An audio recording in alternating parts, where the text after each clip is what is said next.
സൗരയൂഥത്തിലെ അവസാനത്തെ ഗ്രഹമായ നെപ്റ്റ്യൂണിന്റെ ഏറ്റവും വലിയ ഉപഗ്രഹമാണ് ട്രൈറ്റൺ. അസാധാരണമായ ഈ ഉപഗ്രഹത്തിന് അതുല്യമായ ഒരുപാട് പ്രത്യേകതകളുമുണ്ട്.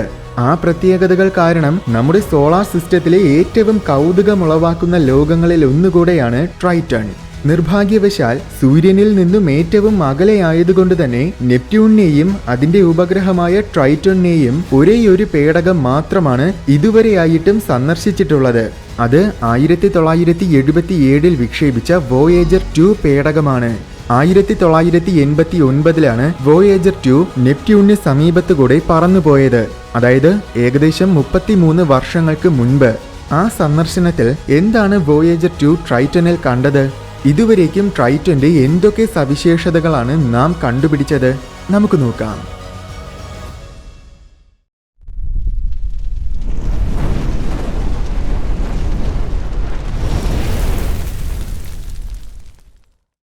അവസാനത്തെ ഗ്രഹമായ നെപ്റ്റ്യൂണിന് 14 ഉപഗ്രഹങ്ങളുണ്ട്.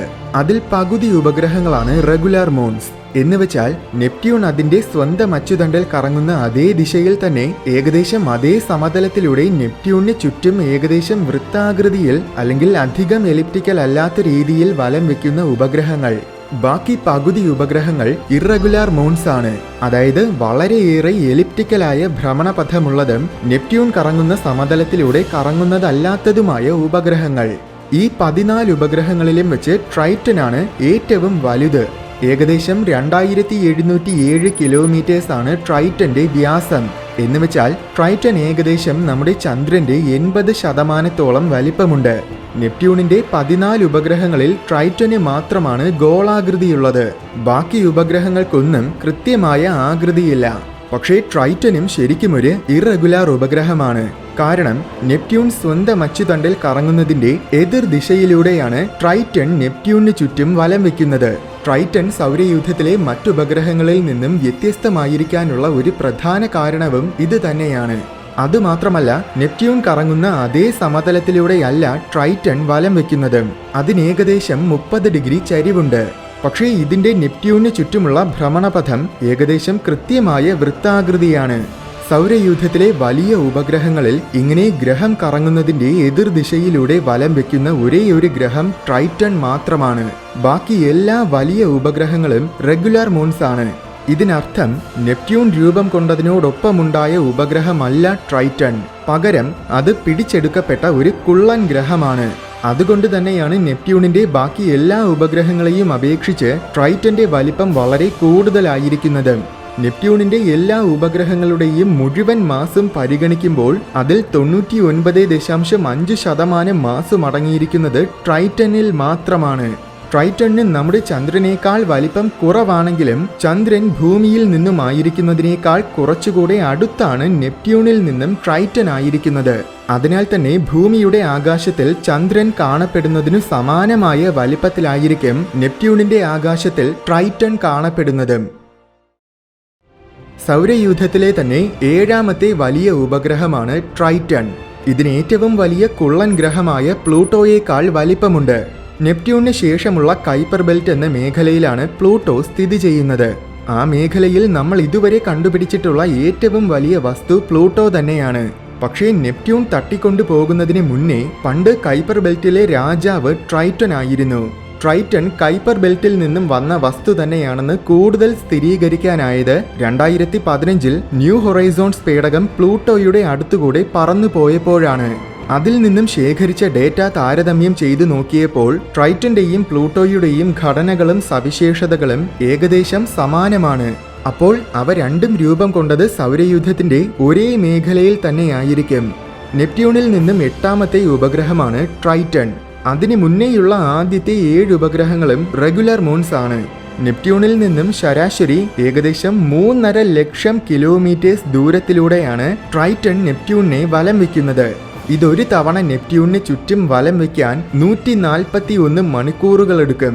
ട്രൈറ്റൺ മുതലുള്ള നെപ്റ്റ്യൂണിന്റെ അവസാനത്തെ 7 ഉപഗ്രഹങ്ങളാണ് അതിന്റെ ഇറഗുലാർ മൂൺസ്. അവയെല്ലാം നെപ്റ്റ്യൂണിൽ നിന്നും വളരെ അകലെയാണ്. ഉദാഹരണത്തിന് ട്രൈറ്റണിന് ശേഷമുള്ള നെരിയഡ് മൂൺ നെപ്റ്റ്യൂണിൽ നിന്നും ശരാശരി 55 ലക്ഷം കിലോമീറ്റേഴ്സ് ദൂരത്തിലാണ് സ്ഥിതി ചെയ്യുന്നത്. അതിനുശേഷമുള്ള ഹലിമിതയാണെങ്കിൽ 160 ലക്ഷം കിലോമീറ്റേഴ്സ് ദൂരത്തിലാണ്. അവസാനത്തെ ഉപഗ്രഹമായ നെസോ നെപ്റ്റ്യൂണിന്റെ ഏറ്റവും അകലെയായിരിക്കുമ്പോൾ നെപ്റ്റ്യൂണിനും നെസോയ്ക്കും ഇടയിൽ ഏകദേശം 777 ലക്ഷം കിലോമീറ്റേഴ്സ് ദൂരമുണ്ടായിരിക്കും. ഭൂമിയിൽ നിന്നും മാർസ് വരെ എത്താനുള്ള ഏറ്റവും കുറഞ്ഞ ദൂരം പോലും 546 ലക്ഷം കിലോമീറ്റേഴ്സ് ആണെന്ന കാര്യം ഓർക്കണം.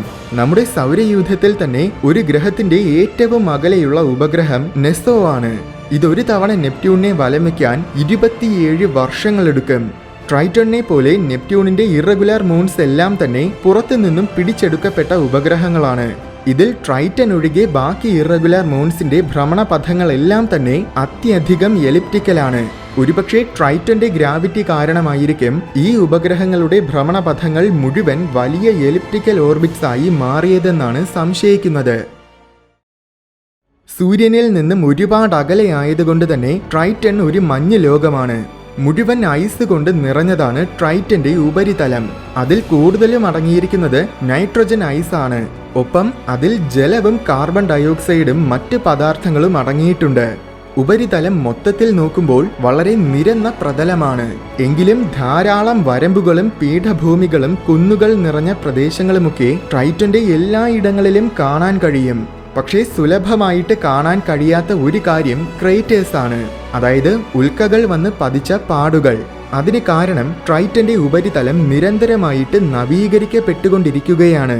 അങ്ങനെ നവീകരിക്കപ്പെടുമ്പോൾ ട്രൈറ്റന്റെ ഉപരിതലത്തിൽ ഉണ്ടാകുന്ന ക്രേറ്റേഴ്സും മൂടപ്പെടും. അതുകൊണ്ടാണ് ട്രൈറ്റനിൽ അപൂർവമായിട്ട് മാത്രം ക്രേറ്റേഴ്സ് കാണപ്പെടുന്നത്. പ്ലൂട്ടോയുടെ ഉപരിതലത്തിൽ കാണപ്പെടുന്നത് പോലത്തെ ചുവന്ന നിറത്തിലുള്ള പ്രദേശങ്ങൾ ട്രൈറ്റണിലും കാണാൻ കഴിയും. ആ ചുവന്ന നിറത്തിനു കാരണമാകുന്നത് തോളിൻസ് എന്ന ഒരു തരം ഓർഗാനിക് പദാർത്ഥങ്ങളാണ്. സൂര്യന്റെ അൾട്രാ വയലറ്റ് കിരണങ്ങൾ ഐസിലുള്ള മീഥൈനുമായിട്ട് റിയാക്ട് ചെയ്യപ്പെടുന്നതിന്റെ അനന്തരഫലമായിട്ടാണ് ഈ തോളിൻസ് ഉണ്ടാകുന്നത്. ഓർഗാനിക് കോമ്പൗണ്ട്സ് ആണ് ജീവനുണ്ടാകാൻ ഏറ്റവും അത്യാവശ്യമായ ഘടകങ്ങളിൽ ഒന്ന് എന്നു കരുതി ട്രൈറ്റന്റെ ഉപരിതലത്തിൽ ജീവനുണ്ടായിരിക്കുമെന്ന് പ്രതീക്ഷിക്കേണ്ട. കാരണം ഇത്രയും അകലെയായതിനാൽ -235 ഡിഗ്രി സെൽഷ്യസ് ആണ് ട്രൈറ്റന്റെ ശരാശരി ഉപരിതല താപനില. അസ്ഥികൾ ഉറയുന്ന ഈ തണുപ്പിൽ നമുക്കറിയാവുന്ന ഒരു തരത്തിലുമുള്ള ജീവനും അതിജീവിക്കാനാകില്ല. തണുപ്പ് മാത്രമല്ല പ്രശ്നം, കഠിനമായ തണുപ്പുള്ള സ്ഥലങ്ങളിൽ പോലും സമ്പന്നമായിട്ട് അതിജീവിക്കുന്ന പല ജീവജാലങ്ങളെയും നമുക്ക് ഭൂമിയിൽ തന്നെ കാണാൻ സാധിക്കും. പക്ഷേ ഭൂമിയിലാണെങ്കിൽ അവയ്ക്ക് ആവശ്യമായ സൂര്യപ്രകാശവും ഊർജവുമൊക്കെ ലഭിക്കും. എന്നാൽ ട്രൈറ്റന്റെ ഉപരിതലമാണെങ്കിൽ പൊതുവെ അന്ധകാരത്തിൽ മൂടിക്കിടക്കുന്നതാണ്. അതിനാൽ തന്നെ ട്രൈറ്റന്റെ ഉപരിതലത്തിൽ നമുക്കറിയാവുന്ന യാതൊരു തരത്തിലുമുള്ള ജീവനും നിലനിൽക്കാൻ സാധ്യതയില്ല. ട്രൈറ്റണിന് സാന്ദ്രതയേറിയ ഖരരൂപത്തിലുള്ള ഒരു കോർ ഭാഗവും അതിനു മുകളിൽ കുറച്ചുകൂടെ സാന്ദ്രത കുറഞ്ഞ ഒരു മാൻഡിൽ ഭാഗവുമുണ്ട്. ഉപരിതലത്തിലെ മഞ്ഞുപാളികൾക്കും ഈ മാൻഡിൽ ഭാഗത്തിനുമിടയിൽ ഒരുപക്ഷെ ജലം ദ്രാവക രൂപത്തിൽ നിലനിൽക്കുന്നുണ്ടായിരിക്കുമെന്നാണ് കരുതുന്നത്. അതായത് വലിയൊരു സമുദ്രം. എൻസെലേഡസും യൂറോപ്പയും പോലെയുള്ള ഒരുപാട് ഉപഗ്രഹങ്ങളിൽ ഇത്തരത്തിലുള്ള അണ്ടർഗ്രൗണ്ട് സമുദ്രങ്ങളുണ്ട്. അതുപോലെ ഒരു സമുദ്രം ട്രൈറ്റണിലും ഉണ്ടെങ്കിൽ ട്രൈറ്റന്റെ കോർ ഭാഗത്തിൽ നിന്നും വമിക്കുന്ന ഊർജം മാത്രം ഉപയോഗിച്ച് തന്നെ ആ സമുദ്രത്തിൽ ജീവൻ നിലനിൽക്കാനാകും. പക്ഷേ ട്രൈറ്റനിൽ അത്തരമൊരു സമുദ്രമുണ്ടോ എന്നത് വളരെ വലിയൊരു സംശയമാണ്. മറ്റ് മഞ്ഞ് ലോകങ്ങളിൽ കാണപ്പെടുന്നത് പോലെ ട്രൈറ്റനിലും ധാരാളം ക്രയോ വോൾക്കേനോകൾ നിരന്തരമായിട്ട് കാണാൻ സാധിക്കും. അതായത് ഭൂമിയിൽ അഗ്നിപർവ്വതങ്ങൾ പൊട്ടിത്തെറിക്കുന്നത് പോലെ ട്രൈറ്റന്റെ ഉപരിതലത്തിൽ ഐസ് വോൾക്കേനോകൾ പൊട്ടി ഒഴുകാറുണ്ട്. ഭൂമിയിലുള്ള അഗ്നിപർവ്വതങ്ങളിൽ നിന്നും വരുന്നത് തിളയ്ക്കുന്ന മാഗ്മ ദ്രാവകമാണെങ്കിൽ ക്രയോ വോൾക്കേനോകളിൽ നിന്നും പൊട്ടി ഒഴുകുന്നത് ജലവും മീഥൈനും മറ്റ് തണുത്തുറഞ്ഞ ദ്രാവകങ്ങളുമൊക്കെയായിരിക്കും. ഈ പുറത്തൊഴുകി വരുന്ന ദ്രാവകങ്ങൾ മുഴുവൻ സമീപത്തിലുള്ള ഉപരിതലത്തിലേക്ക് വ്യാപിക്കപ്പെടുകയും ശേഷം അത് തണുത്തുറയുകയും ചെയ്യും. അങ്ങനെ വ്യാപിക്കുമ്പോൾ ആ പ്രദേശങ്ങളിൽ ഏതെങ്കിലും ക്രേറ്റേഴ്സും കുഴികളും വരമ്പുകളുമൊക്കെ ഉണ്ടായിരുന്നെങ്കിൽ അവയെല്ലാം ഈ ദ്രാവകങ്ങൾ നിറഞ്ഞ് മൂടപ്പെടുകയും ചെയ്യും. ഇതുകൊണ്ടാണ് ട്രൈറ്റന്റെ ഉപരിതലത്തിൽ വലിയൊരു ശതമാനവും പൊതുവെ പരന്ന പ്രദേശങ്ങളായിരിക്കുന്നതും ക്രേറ്റേഴ്സ് പോലെയുള്ള ഘടനകളൊക്കെ അത്യപൂർവമായിട്ട് മാത്രം കാണപ്പെടുന്നതും. വോയേജർ 2 പകർത്തിയ ചിത്രങ്ങളിൽ ചില സമതല പ്രദേശങ്ങൾ കാണാൻ കഴിയും. ഈ പ്രദേശങ്ങൾക്ക് 100 കണക്കിന് കിലോമീറ്റേഴ്സ് വ്യാസമുണ്ടായിരിക്കും. അത് ശരിക്കും ക്രയോ വോൾക്കേനോകളിൽ നിന്നും പുറത്തേക്കൊഴുകി വന്ന ഐസ് കാരണമുണ്ടായ കായലുകൾ തണുത്തുറഞ്ഞു കിടക്കുന്നതാണ്. ഈ സമതല പ്രദേശങ്ങൾക്ക് സമീപം തന്നെ അവയുടെ കേൾദേരകളും കാണാൻ പറ്റും. അതായത് ക്രയോ വോൾക്കേനോകൾ പൊട്ടി പുറത്തു വരുന്ന പോയിന്റുകൾ. ട്രൈറ്റന്റെ ഉപരിതലത്തിൽ ധാരാളം ചെറിയ വരകൾ കാണാം. അത് ടെക്ടോണിക് പ്രവർത്തനങ്ങൾ കാരണമുണ്ടാകുന്ന വരമ്പുകളാണെന്നാണ് നിഗമനം. ട്രൈറ്റനും ഒരു അന്തരീക്ഷമുണ്ട്. പക്ഷേ അത് വളരെ കനം കുറഞ്ഞ ഒരു അന്തരീക്ഷമാണ്. കുറവെന്ന് വെച്ചാൽ വെറും 0.014 മില്ലിബാർസ് മാത്രമാണ് ട്രൈറ്റന്റെ അന്തരീക്ഷ സമ്മർദ്ദം. ഓർക്കുക, ഭൂമിയുടെ അന്തരീക്ഷത്തിന്റെ 1% പോലും കട്ടിയില്ലാത്ത മാർസിന്റെ അന്തരീക്ഷത്തിന് വരെ ഏകദേശം 6.5 മില്ലിബാർസ് സമ്മർദ്ദമുണ്ട്. ട്രൈറ്റന്റെ അന്തരീക്ഷം കാലാവസ്ഥകൾക്കനുസരിച്ച് മാറിക്കൊണ്ടിരിക്കും. ഉപരിതല താപനില കൂടുമ്പോൾ ഉപരിതലത്തിലെ മഞ്ഞുപാളികൾ കുറച്ചുരുകുകയും അത് കാരണം അന്തരീക്ഷത്തിന്റെ കട്ടി വളരെ ചെറിയ തോതിൽ കൂടുകയും ചെയ്യും. ട്രൈറ്റന്റെ ഉപരിതലത്തിൽ നിന്നും ഏകദേശം 8 കിലോമീറ്റേഴ്സ് ഉയരത്തിൽ കനം കുറഞ്ഞ മേഘങ്ങളെയും വോയേജർ 2 പേടകം കണ്ടിരുന്നു. നിരന്തരമായിട്ട് പൊട്ടിയൊഴുകുന്ന ക്രയോ വോൾക്കേനോകളും ഉരുകുകയും ഉറയുകയും ചെയ്യുന്ന മഞ്ഞുപാളികളും സജീവമായ അന്തരീക്ഷവും കാലാവസ്ഥകളുമൊക്കെയാണ് ട്രൈറ്റനെ വളരെയേറെ ചലനാത്മകമായ ഒരു ലോകമാക്കി മാറ്റുന്നത്. അതുകൊണ്ട് തന്നെയാണ് ഇത് മറ്റുപഗ്രഹങ്ങളിൽ നിന്നുമെല്ലാം വ്യത്യസ്തമായിരിക്കുന്നത്.